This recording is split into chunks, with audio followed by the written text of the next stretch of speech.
नमस्कार, मैं वैष्णवी शुक्ला। आप देख रहे हैं एक्टिव भारत न्यूज। आइए चलते हैं कुछ खास खबरों की ओर। आज हमारे राम आ गए हैं।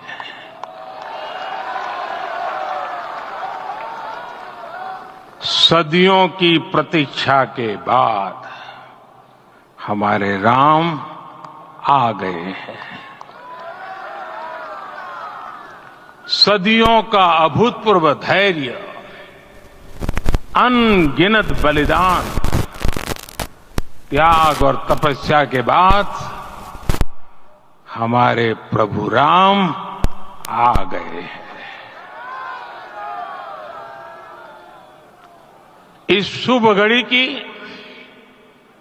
आप सभी को, समस्त देशवासियों को बहुत बहुत बधाई। मैं अभी गर्भगृह में ईश्वरीय चेतना का साक्षी बनकर आपके सामने उपस्थित हुआ हूं। कितना कुछ कहने को है, लेकिन कंठ अवरुद्ध है। मेरा शरीर अभी भी स्पंदित है, चित्त अभी भी उस पल में लीन है।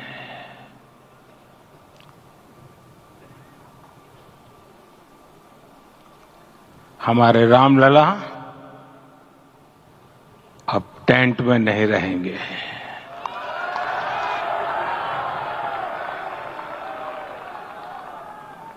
हमारे रामलला अब इस दिव्य मंदिर में रहेंगे। मेरा पक्का विश्वास है, अपार श्रद्धा है कि जो घटित हुआ है, इसकी अनुभूति देश के, विश्व के कोने कोने में राम भक्तों को हो रही होगी। ये क्षण अलौकिक है, ये पल पवित्रतम है। ये माहौल, ये वातावरण, ये ऊर्जा, ये घड़ी प्रभु श्री राम का हम सब पर आशीर्वाद है। 22 जनवरी 2024 का ये सूरज एक अद्भुत आभा लेकर आया है।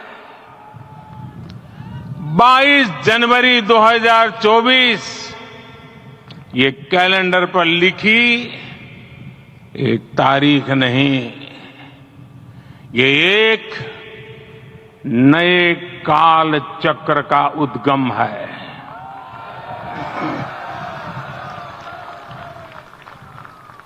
राम मंदिर के भूमि पूजन के बाद से प्रतिदिन पूरे देश में उमंग और उत्साह बढ़ता ही जा रहा था। निर्माण कार्य देख देशवासियों में हर दिन एक नया विश्वास पैदा हो रहा था। आज हमें सदियों के उस धैर्य की धरोहर मिली है। आज हमें श्री राम का मंदिर मिला है। गुलामी की मानसिकता को तोड़कर उठ खड़ा हो राष्ट्र। अतीत के हर दंश से हौसला लेता हुआ राष्ट्र ऐसे ही नव इतिहास का सृजन करता है। आज से 1000 साल बाद भी लोग आज की इस तारीख की, आज के इस पल की चर्चा करेंगे। और ये कितनी बड़ी राम कृपा है कि हम सब इस पल को जी रहे हैं, इसे साक्षात घटित होते देख रहे हैं। आज दिन दिशाएं, दिग दिगंत सब दिव्यता से परिपूर्ण है। ये समय सामान्य समय नहीं है। ये काल के चक्र पर सर्वकालिक शाही से अंकित हो रही अमिट स्मृति रेखाएं हैं। साथियों, हम सब जानते हैं कि जहां राम का काम होता है, वहां पवन पुत्र हनुमान अवश्य विराजमान होते हैं। इसलिए मैं राम भक्त हनुमान और हनुमान गढ़ी को भी प्रणाम करता हूं। मैं माता जानकी, लक्ष्मण जी, भरत, शत्रुघ्न सबको नमन करता हूं। मैं पावन अयोध्यापुरी और पावन सरयू को भी प्रणाम करता हूं। मैं इस पल दैवीय अनुभव कर रहा हूं कि जिनके आशीर्वाद से ये महान कार्य पूरा हुआ है। वे दिव्य आत्माएं, वे दैवीय विभूतियां भी इस समय हमारे आसपास उपस्थित है। मैं इनसे भी दिव्य चेतनाओं को भी कृतज्ञता पूर्वक नमन करता हूं। मैं आज प्रभु श्री राम से क्षमा याचना भी करता हूं। हमारे पुरुषार्थ, हमारे त्याग, तपस्या में कुछ तो कमी रह गई होगी कि हम इतनी सदियों तक ये कार्य कर नहीं पाए। आज वो कमी पूरी हुई है।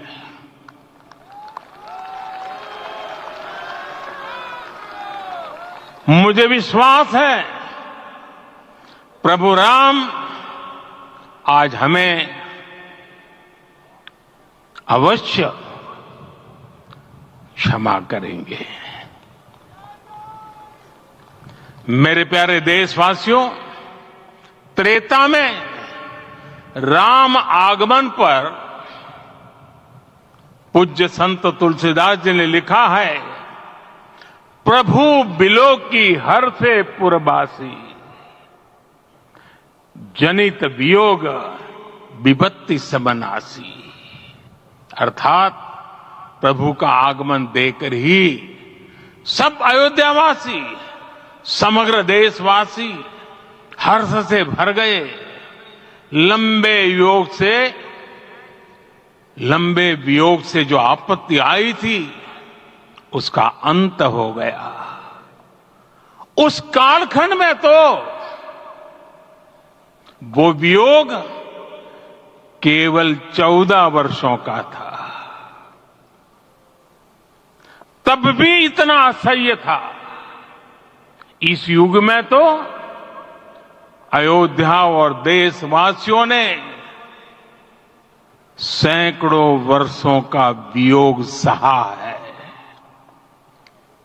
हमारी कई कई पीढ़ियों ने वियोग सहा है।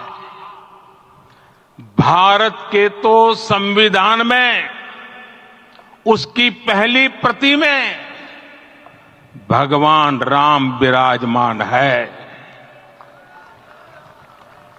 संविधान के अस्तित्व में आने के बाद भी दशकों तक प्रभु श्री राम के अस्तित्व को लेकर कानूनी लड़ाई चली। मैं आभार व्यक्त करूंगा भारत की न्यायपालिका का, जिसने न्याय की लाज रख ली।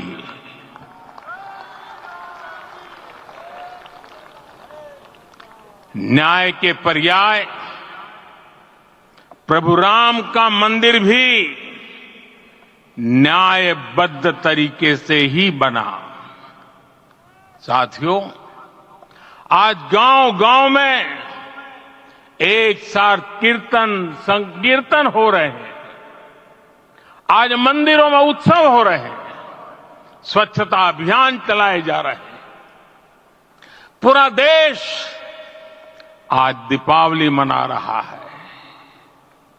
आज शाम घर घर राम ज्योति प्रज्वलित करने की तैयारी है। कल मैं श्री राम के आशीर्वाद से धनुषकोडी में राम सेतु के आरंभ बिंदु अरिचल मुनाई पर था। जिस घड़ी प्रभु राम समुद्र पार करने निकले थे, वो एक पल था जिसने काल चक्र को बदला था। उस भावमय पल को महसूस करने का मेरा ये विनम्र प्रयास था। वहां पर मैंने पुष्प वंदना की। वहां मेरे भीतर एक विश्वास जगा कि जैसे उस समय काल चक्र बदला था, उसी तरह अब काल चक्र फिर बदलेगा और शुभ दिशा में बढ़ेगा। अपने 11 दिन के व्रत अनुष्ठान के दौरान मैंने उन स्थानों का चरण स्पर्श करने का प्रयास किया जहां प्रभु राम के चरण पड़े थे। चाहे वो नासिक का पंचवटी धाम हो, केरला का पवित्र त्रिपायर मंदिर हो, आंध्र प्रदेश में लेपाक्षी हो, श्रीरंगम में रंगनाथ स्वामी मंदिर हो, रामेश्वरम में श्री रामनाथ स्वामी मंदिर हो, या फिर धनुषकोडी। मेरा सौभाग्य है कि इसी पुनीत पवित्र भाव के साथ मुझे सागर से सरयू तक की यात्रा का अवसर मिला। सागर से सरयू तक हर जगह राम नाम का वही उत्सव भाव छाया हुआ है। प्रभु राम तो भारत की आत्मा के कण कण से जुड़े हुए हैं। राम भारतवासियों के अंतर मन में विराजे हुए हैं। हम भारत में कहीं भी किसी की अंतरात्मा को छुएंगे तो इस एकत्व की अनुभूति होगी और यही भाव सब जगह मिलेगा। इससे उत्कृष्ट, इससे अधिक देश को समायोजित करने वाला सूत्र और क्या हो सकता है। मेरे प्यारे देशवासियों, मुझे देश के कोने कोने में अलग अलग भाषाओं में रामायण सुनने का अवसर मिला है, लेकिन विशेषकर पिछले 11 दिनों में रामायण अलग अलग भाषा में अलग राज्यों से मुझे विशेष रूप से सुनने का मौका मिला। राम को परिभाषित करते हुए ऋषियों ने कहा है, रमन्ते यस्मिन् इति रामः, अर्थात जिसमें रम जाए वही राम है। राम लोक की स्मृतियों में, पर्वत से लेकर परंपराओं में सर्वत्र समाये हुए हैं। हर युग में लोगों ने राम को जिया है। हर युग में लोगों ने अपने अपने शब्दों में अपनी अपनी तरह से राम को अभिव्यक्त किया है और ये राम रस जीवन प्रवाह की तरह निरंतर बहता रहता है। प्राचीन काल से भारत के हर कोने के लोग राम रस का आचमन करते रहे हैं। राम कथा असीम है और रामायण भी अनंत है। राम के आदर्श, राम के मूल्य, राम की शिक्षाएं सब जगह एक समान है। प्रिय देशवासियों, आज इस ऐतिहासिक समय में देश उन व्यक्तित्वों को भी याद कर रहा है जिनके कार्य और समर्पण की वजह से आज हम ये शुभ दिन देख रहे हैं। राम के इस काम में कितने ही लोगों ने त्याग और तपस्या की पराकाष्ठा करके दिखाई है। उन अनगिनत राम भक्तों के, उन अनगिनत कार सेवकों के और उन अनगिनत संत महात्माओं के हम सब ऋणी हैं। साथियों, आज का ये अवसर उत्सवता का क्षण तो है ही, लेकिन इसके साथ ही यह क्षण भारतीय समाज की परिपक्वता के बोध का भी क्षण है। हमारे लिए ये अवसर सिर्फ विजय का नहीं, विनय का भी है। दुनिया का इतिहास साक्षी है कि कई राष्ट्र अपने ही इतिहास में उलझ जाते हैं। ऐसे देशों ने जब भी अपने इतिहास की उलझी हुई गांठों को खोलने का प्रयास किया, उन्हें सफलता पाने में बहुत कठिनाई आई, बल्कि कई बार तो पहले से ज्यादा मुश्किल परिस्थितियां बन गई। लेकिन हमारे देश ने इतिहास की इस गांठ को जिस गंभीरता और भावुकता के साथ खोला है, वो ये बताती है कि हमारा भविष्य हमारे अतीत से बहुत सुंदर होने जा रहा है। वो भी एक समय था जब कुछ लोग कहते थे कि राम मंदिर बना तो आग लग जाएगी। ऐसे लोग भारत के सामाजिक भाव की पवित्रता को नहीं जान पाए। रामलला के इस मंदिर का निर्माण भारतीय समाज के शांति, धैर्य, आपसी सद्भाव और समन्वय का भी प्रतीक है। हम देख रहे हैं ये निर्माण किसी आग को नहीं, बल्कि ऊर्जा को जन्म दे रहा है। राम मंदिर समाज के हर वर्ग को एक उज्जवल भविष्य के पथ पर बढ़ने की प्रेरणा लेकर आया है। मैं आज उन लोगों से आह्वान करूंगा, आइए आप महसूस कीजिए, अपनी सोच पर पुनर्विचार कीजिए। राम आग नहीं है, राम ऊर्जा है। राम विवाद नहीं, राम समाधान है। राम सिर्फ हमारे नहीं है, राम तो सबके हैं। राम वर्तमान नहीं, सिर्फ वर्तमान ही नहीं, राम अनंत काल है।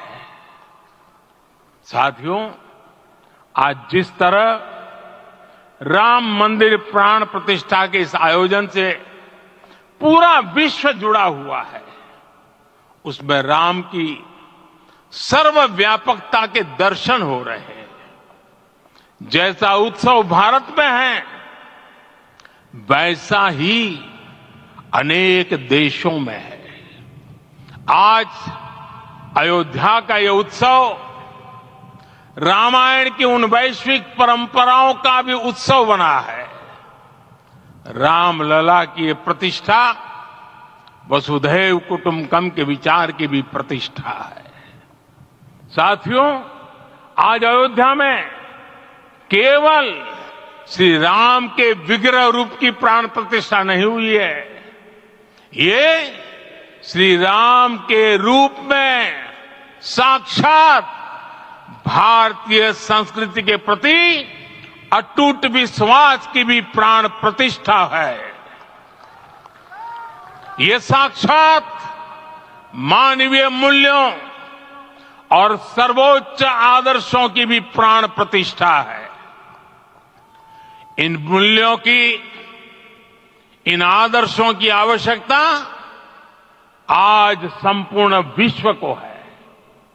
सर्वे भवन्तु सुखिनः, ये संकल्प हम सदियों से दोहराते आए हैं। आज उसी संकल्प को राम मंदिर के रूप में साक्षात आकार मिला है। ये मंदिर मात्र एक देव मंदिर नहीं है, ये भारत की दृष्टि का, भारत के दर्शन का, भारत के दिग्दर्शन का मंदिर है। ये राम के रूप में राष्ट्र चेतना का मंदिर है।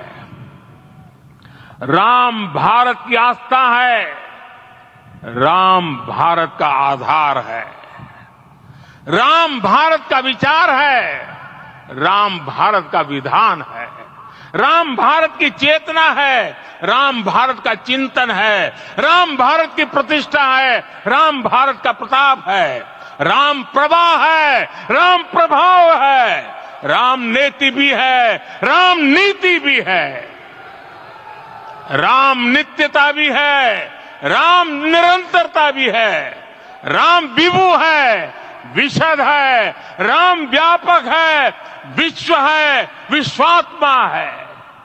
और इसलिए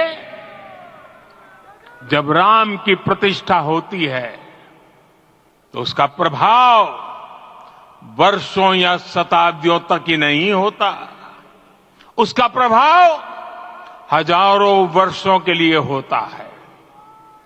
महर्षि वाल्मीकि ने कहा है, राज्यम 10 सहस्त्राणि प्राप्य वर्षाणि राघव, अर्थात राम 10,000 वर्षों के लिए राज्य पर प्रतिष्ठित हुए, यानी हजारों वर्षों के लिए राम राज्य स्थापित हुआ। जब त्रेता में राम आए थे तब हजारों वर्षों के लिए राम राज्य की स्थापना हुई थी। हजारों वर्षों तक राम विश्व पथ प्रदर्शन करते रहे थे।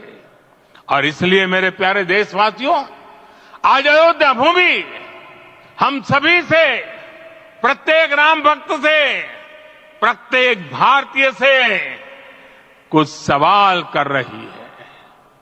श्री राम का भव्य मंदिर तो बन गया, अब आगे क्या?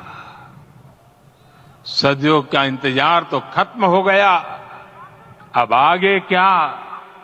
आज के इस अवसर पर जो दैवीय आत्माएं हमें आशीर्वाद देने के लिए उपस्थित हुई हैं, हमें देख रही हैं, उन्हें क्या हम ऐसे ही विदा करेंगे? नहीं, कदापि नहीं। आज मैं पूरे पवित्र मन से महसूस कर रहा हूं कि काल चक्र बदल रहा है। ये सुखद संयोग है कि हमारी पीढ़ी को एक कालजयी पथ के शिल्पकार के रूप में चुना गया है। 1000 वर्ष बाद की पीढ़ी राष्ट्र निर्माण के हमारे आज के कार्यों को याद करेगी। इसलिए मैं कहता हूं, यही समय है, सही समय है।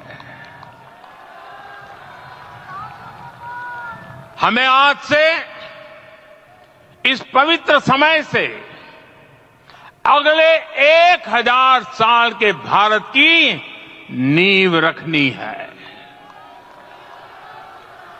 मंदिर निर्माण से आगे बढ़कर अब हमें सभी देशवासी यहीं इस पल से समर्थ, सक्षम, भव्य, दिव्य भारत के निर्माण की सौगंध लेते हैं।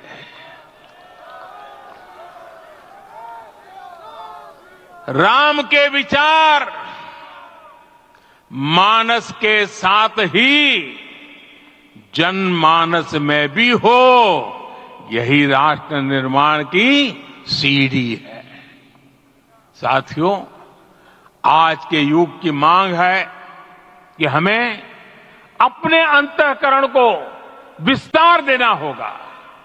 हमारी चेतना का विस्तार देव से देश तक, राम से राष्ट्र तक होना चाहिए। हनुमान जी की भक्ति, हनुमान जी की सेवा, हनुमान जी का समर्पण, ये ऐसे गुण हैं जिन्हें हमें बाहर नहीं खोजना पड़ता। प्रत्येक भारतीय में भक्ति, सेवा और समर्पण के भाव समर्थ, सक्षम, भव्य, दिव्य भारत का आधार बनेंगे। और यही तो है देव से देश और राम से राष्ट्र की चेतना का विस्तार। दूर सुदूर जंगल में, कुटिया में जीवन गुजारने वाली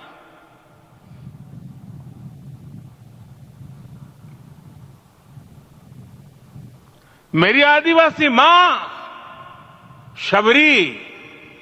शबरी का ध्यान आते ही अप्रतिम विश्वास जागृत होता है।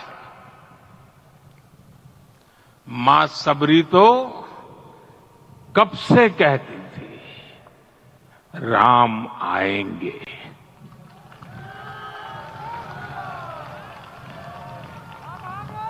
प्रत्येक भारतीय में जन्मा यही विश्वास समर्थ, सक्षम, भव्य भारत का आधार बनेगा। और यही तो है देव से देश और राम से राष्ट्र की चेतना का विस्तार। हम सब जानते हैं कि निषाद राज की मित्रता सभी बंधनों से परे है। निषाद राज का राम के प्रति सम्मोहन, प्रभु राम का निषाद राज के लिए अपनापन कितना मौलिक है। सब अपने हैं, सभी समान है। प्रत्येक भारतीय में अपनत्व की, बंधुत्व की ये भावना समर्थ, सक्षम, भव्य, दिव्य भारत का आधार बनेगी। और यही तो है देव से देश और राम से राष्ट्र की चेतना का विस्तार। साथियों, आज देश में निराशा के लिए रत्ती भर भी स्थान नहीं है। मैं तो बहुत सामान्य हूं, मैं तो बहुत छोटा हूं। अगर कोई ये सोचता है तो उसे गिलहरी के योगदान को याद करना चाहिए। गिलहरी का स्मरण ही हमें हमारी इस हिचक को दूर करेगा, हमें सिखाएगा कि छोटे बड़े हर प्रयास की अपनी ताकत होती है, अपना योगदान होता है।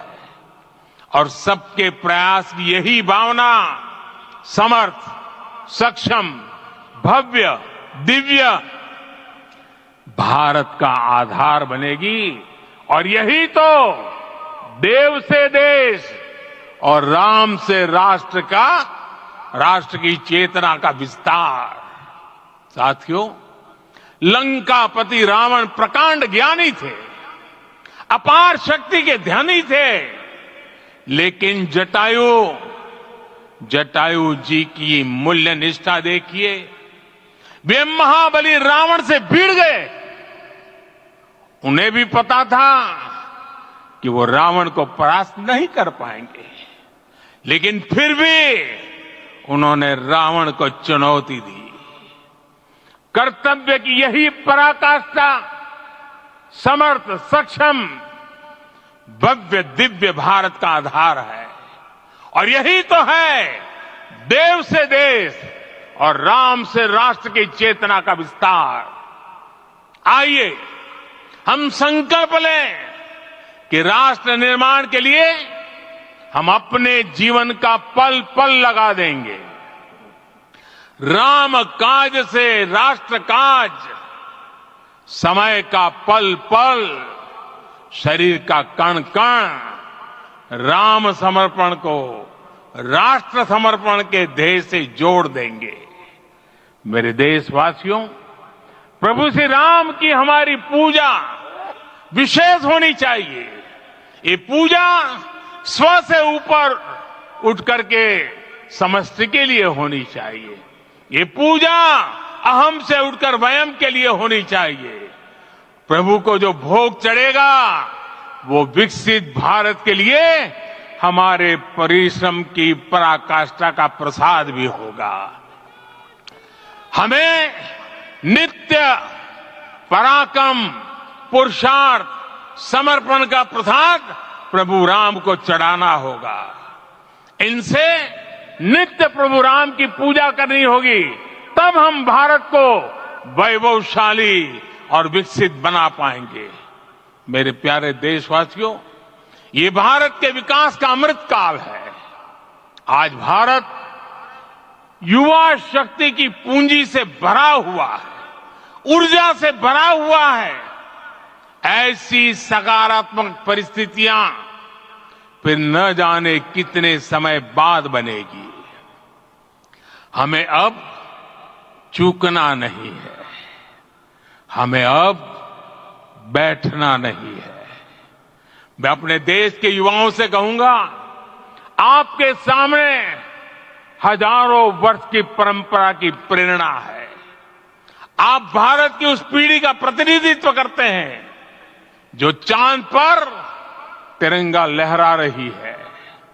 वो 15 लाख किलोमीटर की यात्रा करके सूर्य के पास जाकर मिशन आदित्य को सफल बना रही है। जो आसमान में तेजस और सागर में विक्रांत का परचम लहरा रही है। अपनी विरासत पर गर्व करते हुए आपको भारत का नव प्रभात लिखना है। परंपरा की पवित्रता और आधुनिकता की अनंतता, दोनों ही पथ पर चलते हुए भारत समृद्धि के लक्ष्य तक पहुंचेगा। मेरे साथियों, आने वाला समय अब सफलता का है। आने वाला समय अब सिद्धि का है। ये भव्य राम मंदिर साक्षी बनेगा भारत के उत्कर्ष का, भारत के उदय का। ये भव्य राम मंदिर साक्षी बनेगा भव्य भारत के अभ्युदय का, विकसित भारत का। ये मंदिर सिखाता है कि अगर लक्ष्य सत्य प्रमाणित हो, अगर लक्ष्य सामूहिकता और संगठित शक्ति से जन्मा हो, तब उस लक्ष्य को प्राप्त करना असंभव नहीं है। ये भारत का समय है और भारत अब आगे बढ़ने वाला है। शताब्दियों की प्रतीक्षा के बाद हम यहां पहुंचे हैं। हम सब ने इस युग का, इस कालखंड का इंतजार किया है। अब हम रुकेंगे नहीं, हम विकास की ऊंचाई पर जाकर ही रहेंगे। इसी भाव के साथ रामलला के चरणों में प्रणाम करते हुए आप सभी को बहुत बहुत शुभकामनाएं। सभी संतों के चरणों में मेरे प्रणाम। सियावर रामचंद्र की, सियावर रामचंद्र की, सियावर रामचंद्र की।